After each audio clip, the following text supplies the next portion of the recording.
Hey everyone, what's going on? Welcome back to the channel. And this past weekend, my girlfriend and I finally had a chance to go to the drive-in theater for the season, and we saw a great double feature. We saw Ryan Gosling and Emily Blunt in The Fall Guy, as well as Abigail. And speaking of The Fall Guy, it was raining outside a little bit this past weekend. We went, and there were not too many cars at the drive-in, and they had a raffle, and the raffle was for a Fall Guy T-shirt. And I lucked out because there wasn't so many people at the theater, but I lucked out, and my name was called for a Fall Guy T-shirt. So that was pretty. I was pretty happy to win this. Never really win anything in raffles, but I was happy to finally win something. And speaking of the Fall Guy, this was a lot of fun. So much fun. It almost had a throwback feel of like 80s action shows. And the action and the comedy in this film was fantastic. The chemistry between Emily Blunt and Ryan Gosling was pretty darn good as well. You definitely tell there was a romantic chemistry between the two of them that definitely came off very, very well on screen.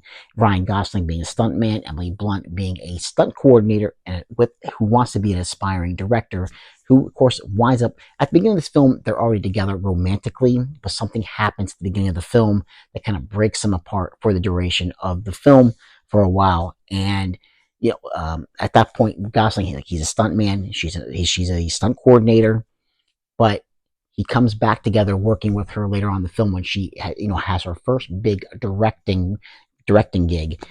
And yeah, it's just so much fun. Aaron Taylor Johnson's in this as well, and he's pretty good comedy wise in this one as well. I had a lot of fun with this one, and my girlfriend had a lot of fun with this one as well.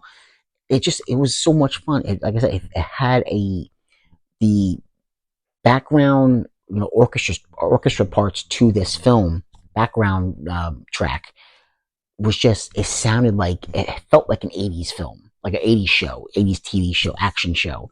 And I really enjoyed that a lot. And the soundtrack to this film is pretty darn banging too. It is a kick ass soundtrack. I really enjoyed it a lot.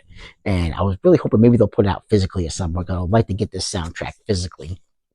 But just a blast, absolute blast. Like I said, this one, I was kind of thinking going into this, this is kind of is this going to tie into any kind of callback to the Fall Guy TV show that was, aired back in the 80s.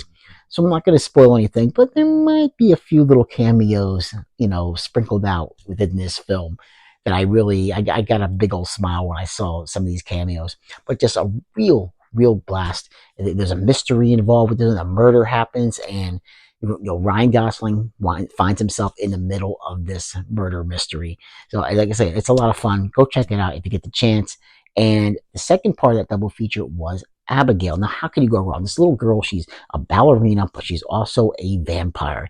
And wow, does she definitely tear some people apart in this one. There was so much gore in this film, but I loved every last second of it. You have these perpetrators basically who are kidnapping Abigail from her father, he's a rich man. We don't know exactly who he is, and these perpetrators, they're going to find out. These kidnappers are going to find out, probably about halfway through the film, who the father is. And yeah, they know that they're in some big trouble when they find out who the father is. And that's why she is kidnapped, because they know that, the man who hires them to go kidnap Abigail figures he can, ransom her out, get some money from the father. And yeah, they just don't know this little girl that they've just abducted, though. They don't know exactly the kind of evening that they are in for. They are about to get messed up big time. This is a lot of fun. Definitely worth checking this one out as well. It almost, she does like these ballerina dances throughout the film, kind of like made me think of Megan, when I was watching it.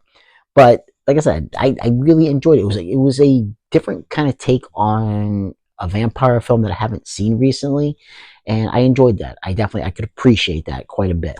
So definitely worth checking out Abigail. So overall, it was like a great double feature with the Fall Guy and Abigail winning a T-shirt, and it was a blast, absolute blast. So, and we had a great time, and we can't wait to go later on in the season and check out some more films. So, like, subscribe, and comment if you get the chance, and I'll catch you in another episode. Take care. Bye.